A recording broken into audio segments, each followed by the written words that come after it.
असदुद्दीन ओवैसी ने अख्तरुल ईमान से कहा कि हफ्ते में 2 दिन अपने विधानसभा में बैठना है। अख्तरुल ईमान ने कहा नहीं सर, महीने में 2 दिन, क्योंकि हमें पटना में रहना है। बता दें कि बिहार विधानसभा चुनाव में एआईएमआईएम को मिली ऐतिहासिक सफलता के बाद जलसे इजहार तशक्कुर का आयोजन किया गया, जहां पार्टी सुप्रीमो असदुद्दीन ओवैसी ने सीमांचल की आवाम का तहे दिल से शुक्रिया अदा किया।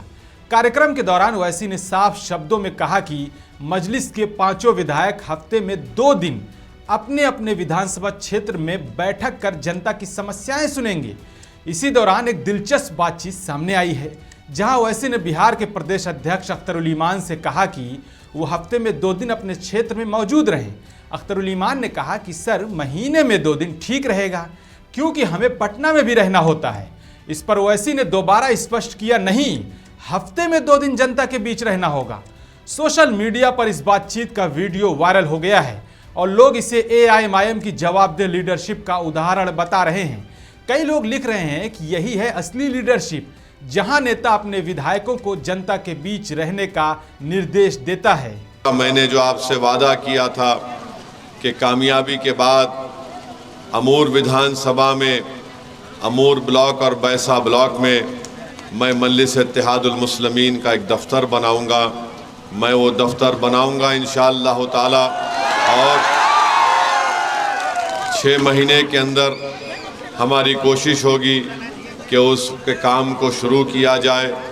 और मैं उम्मीद करता हूं कि अख्तरुल ईमान साहब हफ्ते में कम से कम 2 दिन अमूर ब्लॉक के ऑफिस में और 2 दिन बैसा ब्लॉक के ऑफिस में बैठकर आवाम से मुलाकात करेंगे, उनकी तकलीफ़ को सुनेंगे। दूसरी बात यह है कि रिश्वतखोरी, भ्रष्टाचार, इसका ख़ात्मा अमूर की विधानसभा हो, बैसा की विधानसभा हो, या कोचा दामन हो, या बहादुरगंज हो, या जोकी हाट हो, इसका ख़ात्मा करना ये मजलिस इत्तेहादुल मुस्लिमीन के रुकन असम्बली की जिम्मेदारी होगी। हफ्ते में 2 दिन मुश्किल हो, महीने में 2 दिन बैठना। नहीं, हफ्ते में 2 दिन बैठना है आप। नहीं, हफ्ते में 2 दिन अख्तरुल ईमान साहब बैठेंगे। एक दिन बैसा ब्लॉक के ऑफिस में, दूसरे दिन अमूर ब्लॉक के ऑफिस में आप बैठेंगे इंशाअल्लाह। 6 महीने में एक मरतबा मैं आने की कोशिश करूंगा इंशाअल्लाह। तर भाई, बहुत आसान काम है आपके लिए। ना, पटना।